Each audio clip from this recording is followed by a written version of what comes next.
Welcome to a Homecoming Expedition podcast, where we explore what it means to come home to ourselves together. I'm your host, Rochelle Powell, and with each episode, we'll be exploring the messy, the tender, and the deeply human experiences that shape us into who we are today. This is more than just a podcast. It's a revival and a remembrance of what it is that we truly want for ourselves. It's a homecoming expedition, and you're invited. So, grab your bags, pack some curiosity, and let's dive in. Hello, and welcome to another episode of a homecoming expedition where we explore what it means to come home to ourselves together. And today I have a beautiful friend of mine, Cass. Welcome. Thank you so much for coming. How's it feeling to be here? The nerves. I feel good. I am excited. This is really exciting. I love you and I love what you're doing. And yeah, I'm just really excited to talk to you. And yes, all of the nerves. All of the nerves. All of the nerves are welcome. I did a job last year and it was a driving test job. So, 7 people would come through and they're like holding the steering wheel, like, fuck. So I've gotten pretty good at holding space for people's nerves. So Perfect. all of you is welcome. So, Cass, I want you to tell our listeners today about how we met. Oh yeah. Okay. So yeah, I discovered Michelle Panning on my self-discovery journey through podcasts. So I was like, oh my God, looking up anxious attachment and avoidant attachment. It's like, oh my God, I need to find this. And it led me to Australia. Oh yeah, I'm from Canada. So it's pretty far from me. And I was like, Michelle was holding the retreat that she held in December. And I was like, should I just fucking go? Even though it's a 24-hour journey and I've never been anywhere alone before either. So it was like really, really scary. But I don't know, it just is one of those things where I'm sure you can relate, where you're like, I know I have to be there. I know I have to go. So yeah, went there, met you, a bunch of other amazing women also. But it's crazy to think, I was thinking on this today, that we literally met because I decided to listen to a podcast on personal growth. Like, that's so crazy. Like, all the little things that you can do that will lead you to something that you have no idea how it's going to end up. So Oh cool. my God, following that thread, like full circle moment, because that's Yeah. literally like what we're doing here Yeah. now. That's so cool. Jumped the gun a little bit. I did this with Michelle as well. I'm Okay. just like, tell people how we met. But let's go backwards a bit and tell the listeners who you are. So I'm Cass. Beyond the name, I um I always struggled with this question because I feel like a lot of people will just automatically say like what they do for a living, their careers, blah blah blah. And I don't have a full sense of that. Like I'm not in the thing that I want to do. So I get confused and kind of like tripped up in that question. And then I think you said it on your podcast earlier. I was listening earlier and you said, who am I? That's like how I feel when I get asked that question. I'm like, wait, I'm 28 years old. I'm 5'9". Like, I don't know. I'm My really favorite food is. yeah, it's really hard. Okay, I'm gonna start with easy things. I am a really big feeling, emotional, caring person, and I just really want the best for everyone. I want the best for myself. And I love animals, I love travel, like, I just love the earth. I sound like a total hippie right now, but this is true, this is me, all of me, take me in.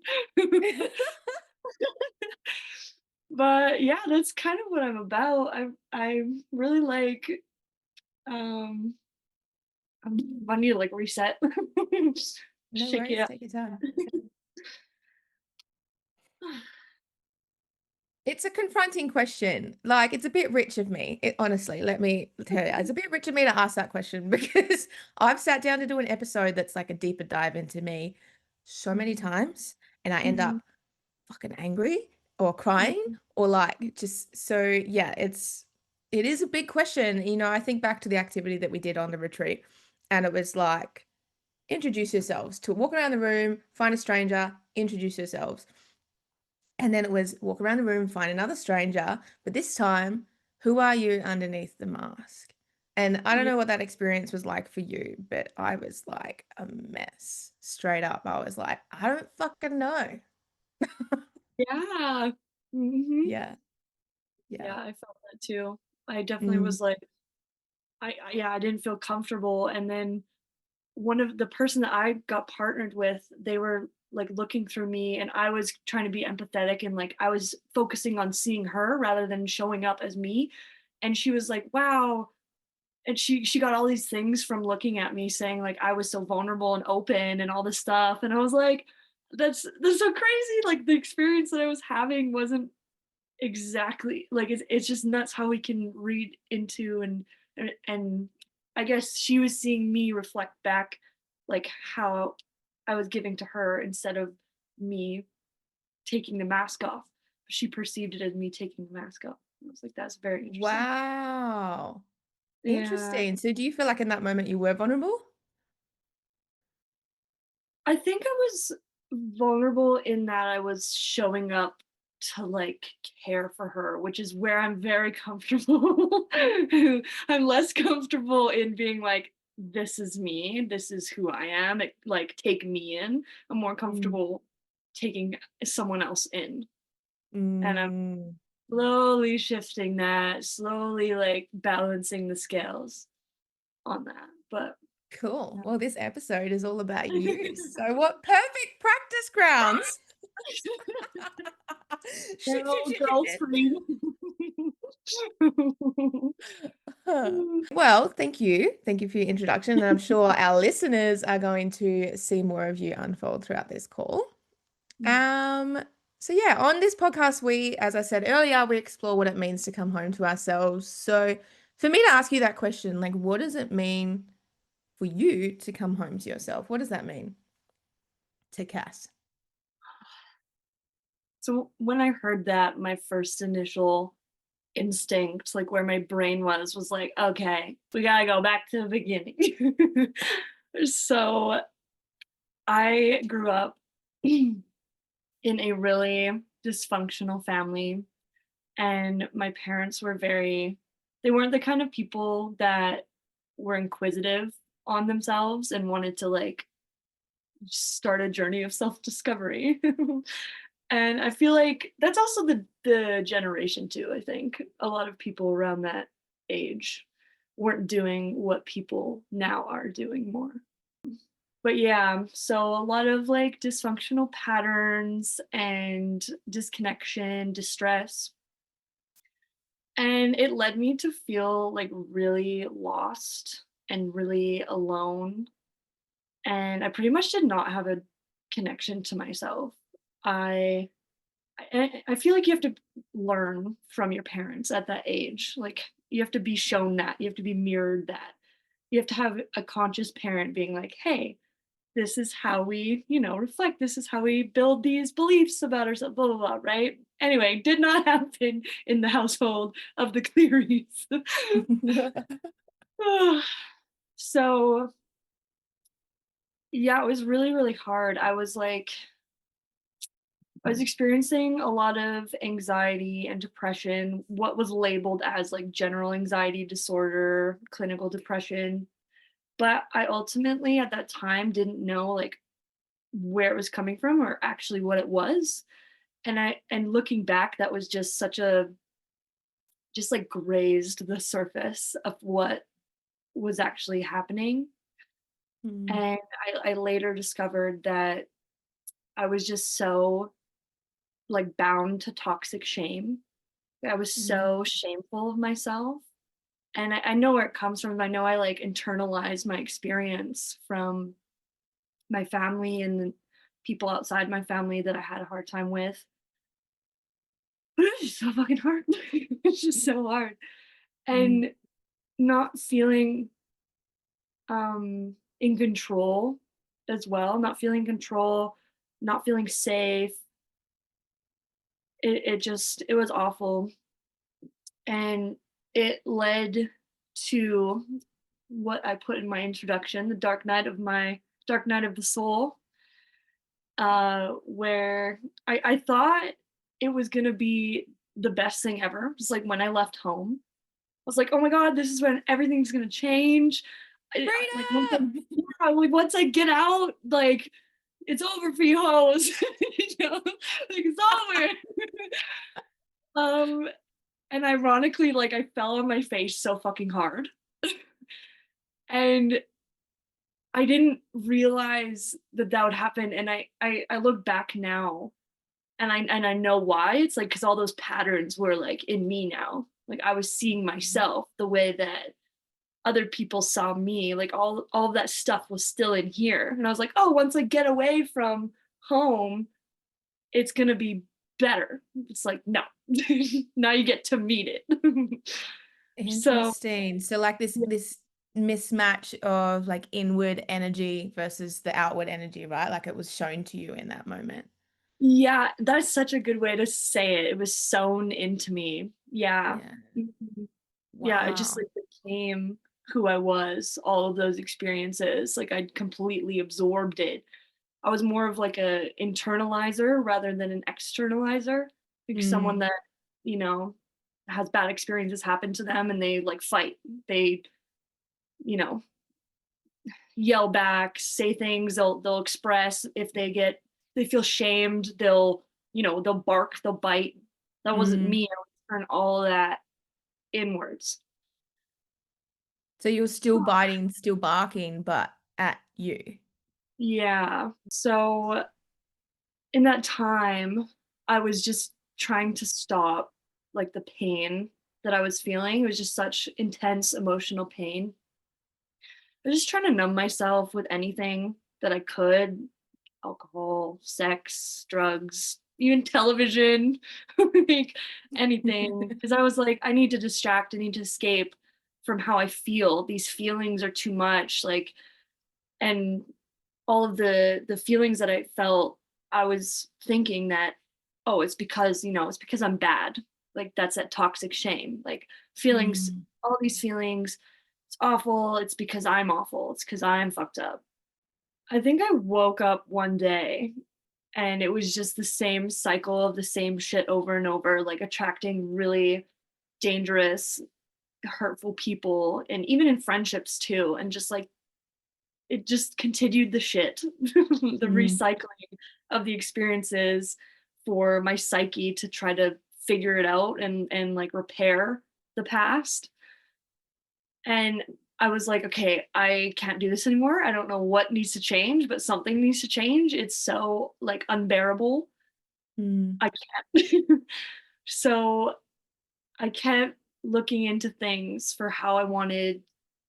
I just like kept reaching out to therapists and coaches and stuff like that. And it wasn't ever really like clicking, really. And that's when I discovered Michelle's podcast. I discovered a bunch of other podcasts and I just kept feeding myself with so much information, which I did learn a lot of things, but sometimes I definitely needed to hit the brakes. Like I definitely overloaded my system. Like sometimes it's too much. Too yeah, I much relate. learning. Yeah, too much. Um, which I had a moment like that today actually. And this can kind of show growth in some ways, but I had a moment where I was listening to a few podcasts today and I was feeling really agitated and I wasn't able to like let things sink in. And I was like, okay, maybe we just need to pause. Maybe it doesn't mean that I'm stupid or can't take like my memory's bad.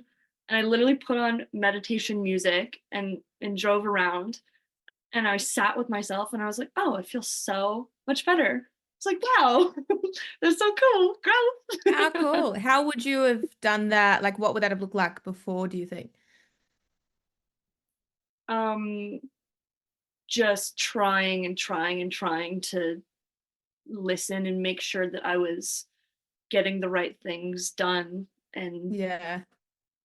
overriding my feelings, my body like telling me like, "Hey, you need something else."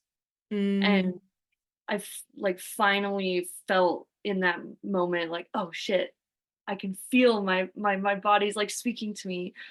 So, yeah, that's one change that's happened, but there's definitely like a million more.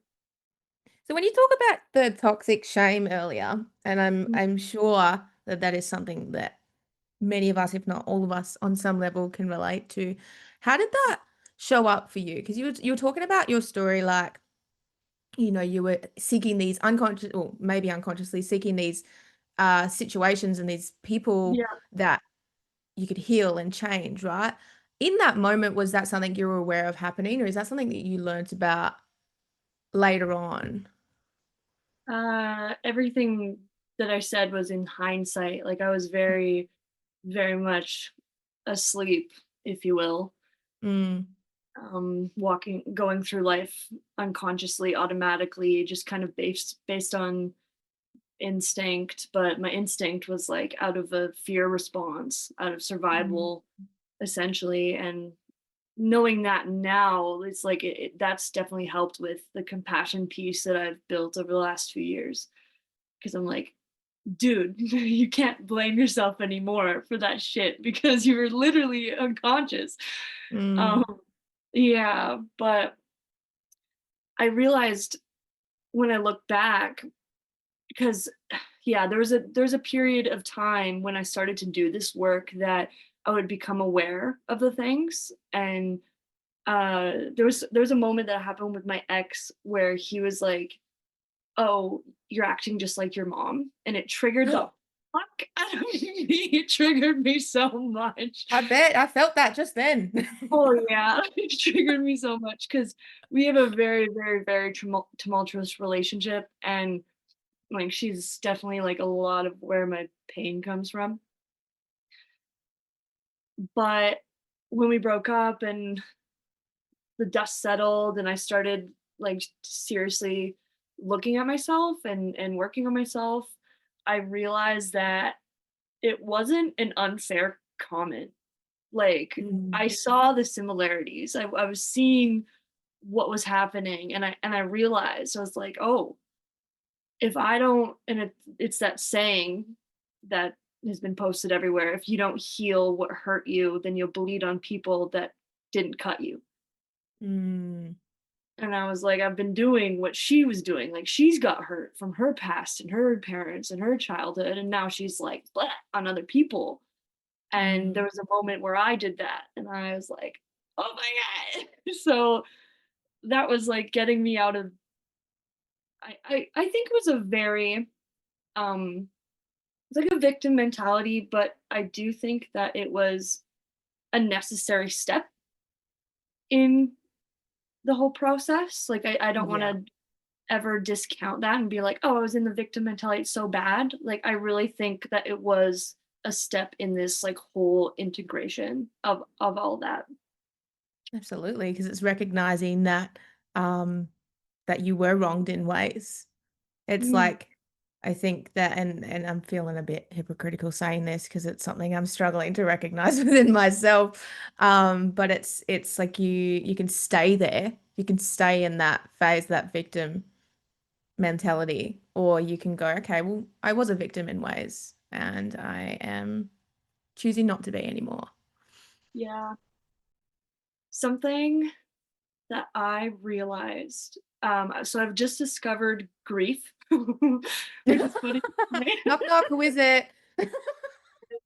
I just discovered grief, but okay, so there's this book. It's called the Tao of Fully Feeling. I've mentioned it to you. I've mentioned it to fucking everyone. It's like changing my life. But anyway, um, I realized that I was feeling the pain like over years and years of what happened in the past, and I was like grieving and feeling the pain for so long, but it wasn't actually moving anything. Like I wasn't actually releasing and letting it go because I was shaming myself for the grief. So it would stay stuck in my body because I kept making myself wrong for the grief and like being sorry for myself and feeling like you said, like you were victimized because I was being like, oh, I like I'm so shameful and those really intense feelings. I was like pushing it out. It wasn't allowing it to actually like release. It was just keeping Mm. it stuck there. That was I like feel like the more yeah, that's incredible because like I feel like the more awareness that you have around the situation, the more empathy you can have for the other person, right? So it can be really easy to stay in the space of I know that they were doing their best and I know that it's not on me, it's not a reflection of me, la la la, but it's like actually bypassing the part of you that was like we said the victim and Mhm, the hurt that mhm, comes with that. mhm. I've avoided that book like the plague, just so you know. So there's probably a lot of juice. There's definitely a lot of juice in there because the resistance is strong. It's so loving in the way that it comes across though. It does have some like good shit and I understand. I totally understand. But it is really so loving in the way that it goes on. So in the discovery of grief for you, what's that look like? Um so now in the real full feeling of the grief, it's me just allowing myself to fall apart and not putting any stories or attachments onto myself and saying that, "Oh, I'm not healed," and, "Oh, like, this still keeps happening," and blah, blah, like, just getting rid of all of that and just allowing Mhm. myself to, like, feel into how I'm feeling in the moment and just, like I cry like a two-year-old, and they're like, and I love it's that. so good, it's so good, and then oh, something that's been really cool, I've been in those moments connecting with my inner child and really, like, actually feeling her, and this is the first time in the 5 years or so that I've been doing, self-development that I've actually been able to, like, conceptualize and connect with her, and I just hold my chest and I'm, like, crying, and I go, like, "I love you, it's okay, I'm sorry this like, you got so hurt," and that just makes me cry so much more. It's just like, "Oh my god, thank you." But it's Oh, what a been so beautiful loop. good, it's been so good, and yeah, like, before it was so sad, like, I would just turn against myself in those moments, especially in those moments, and there was a one realization I made, like, this year, and I was like, "Okay, I'm literally trying I'm talking to myself in the same way that the people that hurt me talk to me." Oh, Like, say how that am again. Wow. I was talking to myself in the same way that the people that hurt me were talking to me, Holy shit. and when I realized that, I was like, how do I think that that's gonna shift anything for me? Like, that didn't work, that fucking traumatized me, that made me feel alone, scared, say like, disconnected, everything. So, it's like, I need to do something else, I need to try something else 'cause like, I just completely took that in. Yeah. What an incredible realization to have land. I love intuition, it's really cool. And it's a testament to all of the work that you've done with yourself for that to even be something for you and your body and your mind to recognize, like if you weren't safe within yourself, you wouldn't have been able to have that land. So Mm. that's incredible. Like what I'm seeing is, I don't know if this is going to make a lot of sense, but I'm seeing like a figure eight, right? Like you've Mhm, like looped back to this point and mhm, it's like you can go a different direction now. mhm, mhm. Mm. Just like, how do I explain the picture in my mind? No, I know what you mean. I'm getting it. I'm getting it. It's kind of like Yeah. it's giving like the spiral staircase analogy a little bit. Yeah, yeah. Where you're Yes, from a different going perspective. Yeah. not going in circles, you're walking up a spiraled staircase, like coming back to the same issue Yeah. again and again, but then you're at a different level. You're understanding it Mhm. more. Earlier, you mentioned, Cass, that there was a theme of distraction Mm. in this time of your life. So around the time where you've moved out of home now, you're like, yes, this is it, and it wasn't it. So how did distractions show up for you in that way then? Ah, it was like my life revolved around distraction. Like I had no words for it at the time because we talked about I was completely unconscious and just acting out of fear. So, and I think that's ultimately what it was is I was in like such an intense fear state that being with well, first of all, I didn't even know like to be with myself, let alone how to be with myself. But like thinking about being with myself like that was the scariest thing ever because there's so much shit that was just always in here, always bubbling up, and I didn't even know the first thing about dealing with. So yeah, I was like, where can I get a drink? Where can I get a line? Where can I get a man? Where can I get a I don't know, I'd wake up and watch TV for like hours, and then I would go on a date, and then I would go drink and then have sex and then literally rinse and repeat for like months. The Hmm. most densely distracted that I was. And I think that it was just like little moments. You know, I don't know if you've experienced this, but it'd be things you see out in public, like posts on Instagram or Facebook, or you meet someone and they give you like a little hint, like a little like hit of you like waking up, you realizing that Hmm. coming out of that, you making more or you gaining more awareness on yourself, your situation. So I kept getting those little, it was like over time, like talking to people, getting little bits of, oh, what was that? Like, this is so not what my life is. Like, being, it's so hard to explain, but do you understand what I'm saying? Well, I'm wondering if it's like are these people intentionally doing it, or is it like you're kind of seeing almost through the veil a little bit? It's like, hang Mm. on, like this is really reflecting the disconnect for me. Is that what you mean? Yeah, where I would see there's this I'm gonna plug another another source of information. There's this That's right. I'm gonna have them for the listeners. I'm gonna have them all. All sources recommended will be written in the show notes. so there's this Jungian analyst called Marion Woodman, and she has a concept called trauma worlds, and how you come out of an experience so intensely, it can distort how you view the world, how you view yourself, and you're kind of seeing things through that veil, as you described. And that's what I was stuck in. I was stuck in like, you know, the shame of like, I'm not good enough. No one wants me. I'm a fuck up. Just like super tense anxiety, having no boundaries, um, just being like afraid all the time, thinking the world is scary, thinking I have no opportunities for me, just like all of these things. And I'm sure there's many more that are wrapped up in that. And then these little moments of meeting people that would kind of like lift that. I would see a glimpse of Mm. like a different reality. I was like, whoa, what the fuck is Yeah. that?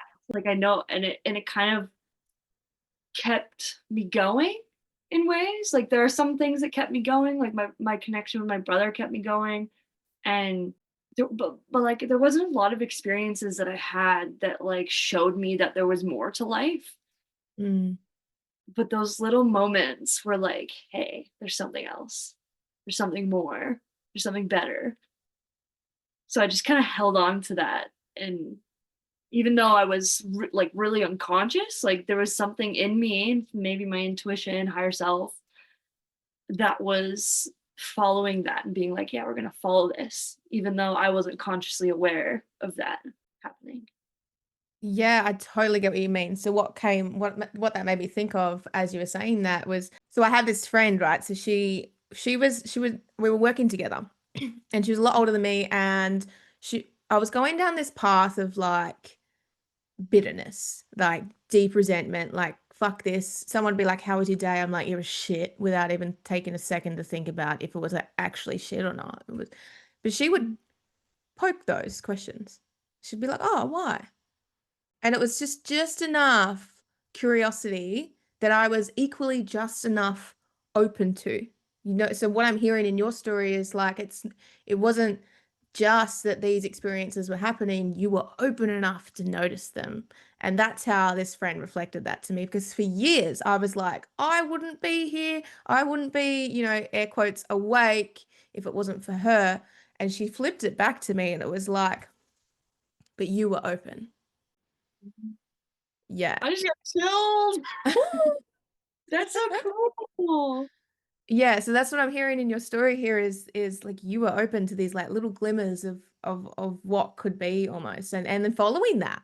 It just snowballed into Mm, me diving deep into learning and doing this work and trying to understand myself and trying to understand the world and make sense of it. And there was also like me shifting my environment too, like realizing who in my environment wasn't good for me.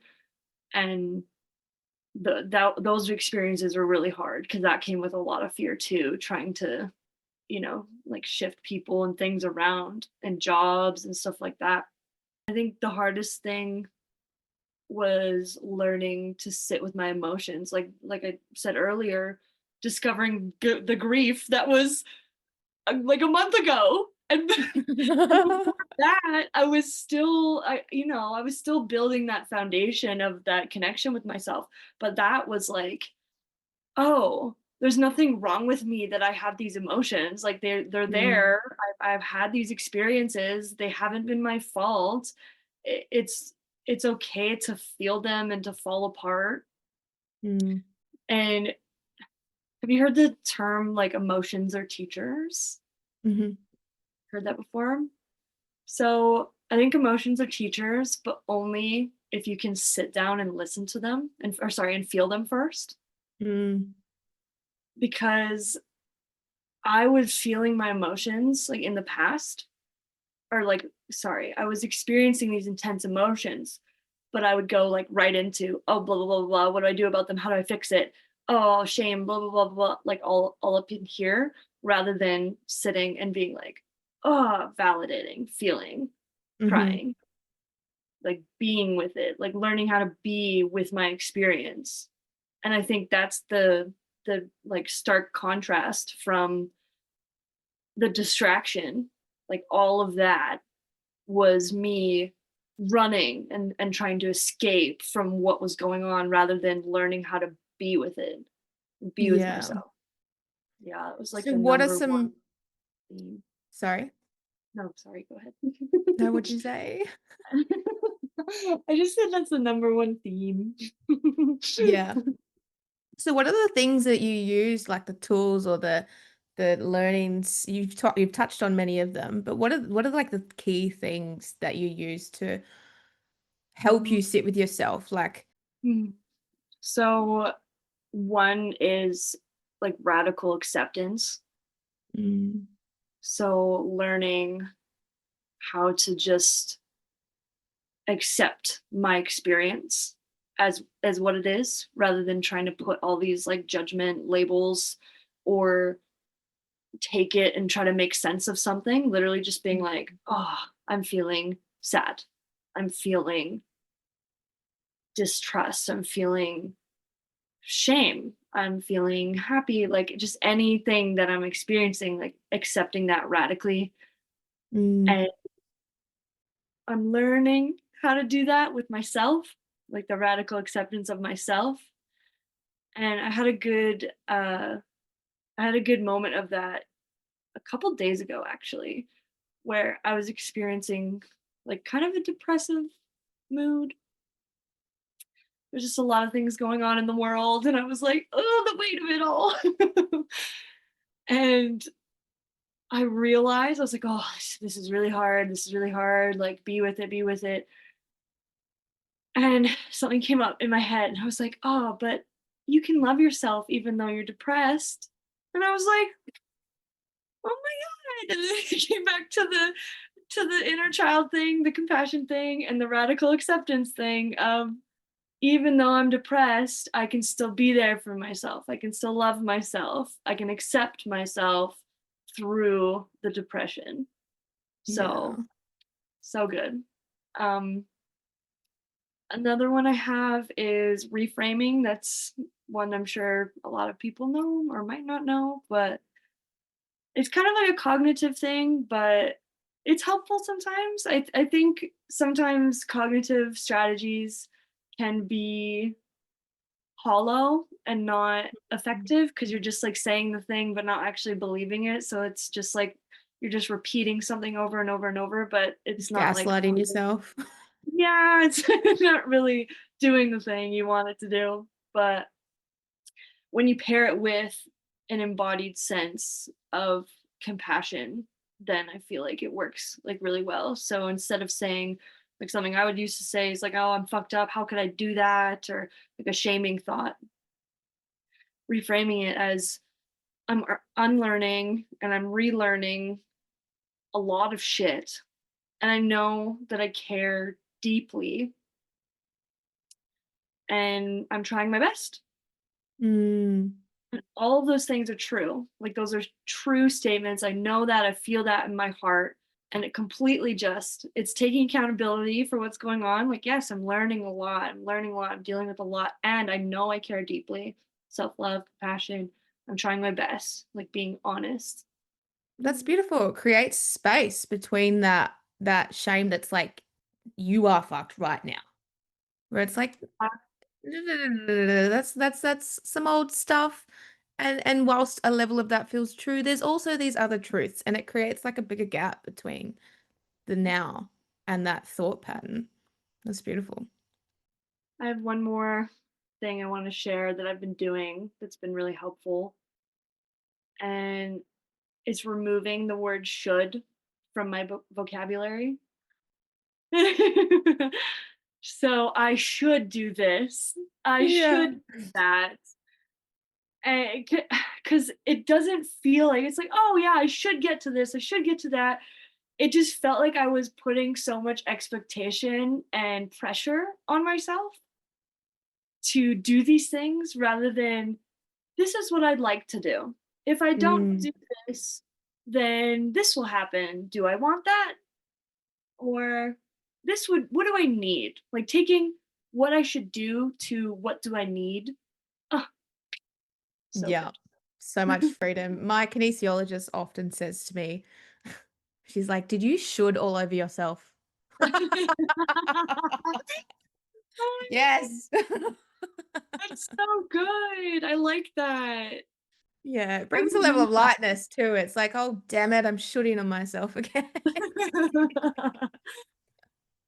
that. Does kinesiologist mean something different there than it does here? Because Yeah, I was it does. okay.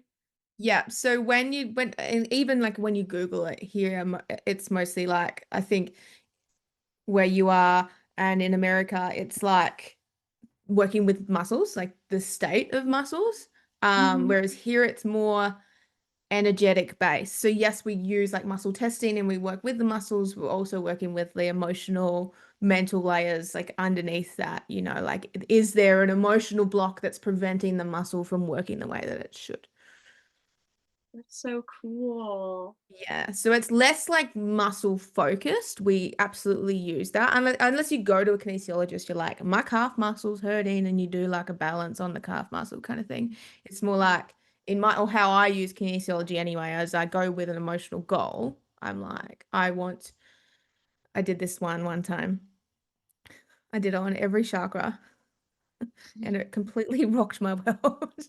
The goal was I cancel all contracts that no longer serve me or my higher self and love myself in and at every evolution. And then we went through and we did that on every chakra, on every like aura level within the chakra, and my whole life exploded. Like that was like start of last year, and last year was chaos anyway. Canceled a lot of contracts. So and then when we set that goal, from there it's like what we're removing or like realigning, I guess, the stresses that block that goal from coming true. And within that, there's work with muscles, but it's not just that. We're working with the meridians and energy systems and stuff like that. That's really cool. What is it over there? Yeah, so it's like human kinetics or kinesiology. So it's pretty much like a what's it called? Uh, physiotherapist, like a physio. Yeah. So you go in, you have an injury or you have a hurt, whatever, and they know like they know the anatomy really well, and then they know like how it moves and all of that, and then they put you on like physical rehab for injury. Mm, I yeah. don't know if there's any other kinds, like maybe there's a specialization, like there's specialized um divisions of kinesiology. I actually took like one semester of it when I was here, or yeah, so like I know a little bit of it, but Yeah. yeah, the Like advanced studied level. it? Yeah, study is a strong word. This was actually in the time where I left home and I was drinking a lot, and so I like didn't go to school really. I only went for the mandatory labs. But I learned a little couple things, not really. Mm, So that's my only understanding of it yeah. over here. Did you go That's on to really study anything else, or that just wasn't the course for you, or? um I've done so many things. I've been a rock climbing instructor, I've been an insurance agent, I am a truck driver right now, but I was like, I've done so many things. So many things. But oh, makeup. But yeah, I've not gone back to like university, but I'm Yeah. What considering else? it. What else have you done? I love this. Oh, oh my god. What else have I done?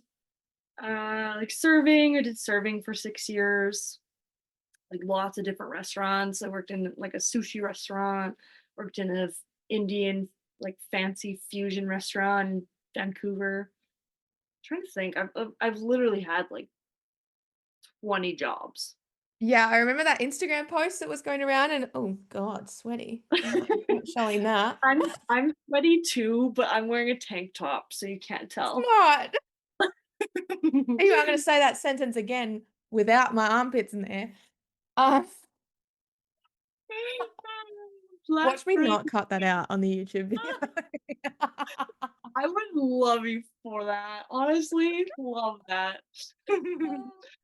um, yeah, I remember that Instagram post that was going around, and it's like list all your jobs, and like you and I, we both had like a whole fucking page of Yeah, all these random ass things that we've done. I love it.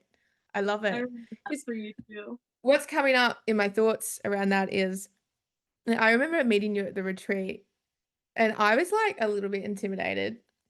So I was like, this chick is so fucking cool. It's like, yeah, legit. I'm like, she's got a cool tattoo. She's got a cool vibe. She's wearing a cool t-shirt with the holes in the shoulders, the red one, I remember. I was Mm, like, this chick is cool. I am not cool enough, like, and limiting shit that I didn't fall into at the time, but I clocked it. mm. Yeah. That's crazy. What? I don't know. It's so wild to hear that because I never assume that people are gonna like have that interpretation of me, and I think that's because of my past shit being like, Mm. oh, I'm just a worm. So Would you still love me if I'm a worm? fuck. Yeah, I that's would, Cass. I would love pretty. you if you were a worm. But you're not. You're a cool, multifaceted fucking woman. Mm. So real. That's cool. That's wild. I had no idea. No clue. I makes me think of too, like I can see when people share my content. Like I don't know where it goes or who's sharing it, but I can see the amount of shares, like a little arrow. And Mhm. I sent it to a friend. I was like, who the fuck's sharing this post? And there's like 7 shares. Like sending it, I'm thinking like sending it to themselves or like to their friends to bitch about. She goes, oh yeah, 2 of those were me. I sent it to my sister to show her how cool it was that we did that. And I'm like, lol, okay, this is such a massive reflection of maybe people are sharing it for good reasons. Yeah. Maybe people are saying good things. That's totally a possibility and a high probability. Yeah. Like, shit, people make fun of it. Oh, dude, I do that. I've done that too. I get that. I so get that. And yeah, we have to just like start assuming the good things Yeah. instead of the bad things. I hope to get to a place where I'm like, oh, or maybe not always assuming good, because then you're leading into like toxic positivity land. But and being like, I'm so great, maybe they think I'm so hot, and I don't know. Delusional confidence, baby. True, yeah, no, true. I can't really hate on that either. But even just like being more curious, like, oh, who shared it? Why did they share Mm. it? Did they share it for, yeah, like just Yeah, even obviously it having more, resonated. yeah, yeah, exactly. Oh, I feel like that is good. I feel like we can wrap up here. Um, is there anything that you want to share with our listeners today about how anything that you want to pass on or how they can connect with you, whatever feels on your heart? Mm. Well, you can connect with me on my Instagram at Cassidy Simpson with 3 S's because someone else had the normal spelling of the name. This chick gets all of these messages now. Oh, man. Sorry, Cassidy Simpson with 2 S's. Sorry. But yeah, I'm posting more of myself and trying to break out of my comfort zone, and I'm trying to share more things that I'm learning and things about life that I have learned and integrated. So yeah, feel free. And thanks for tuning in. Thank you, thank you. Is there anything I need to say at this point to wrap up the episode? No, just thank you for coming, and I love you. Thank you so much for being here, truly. Thanks for listening to this episode of a Homecoming Expedition podcast. If you want to follow along behind the scenes, be sure to check out our Instagram page at a Homecoming Expedition podcast.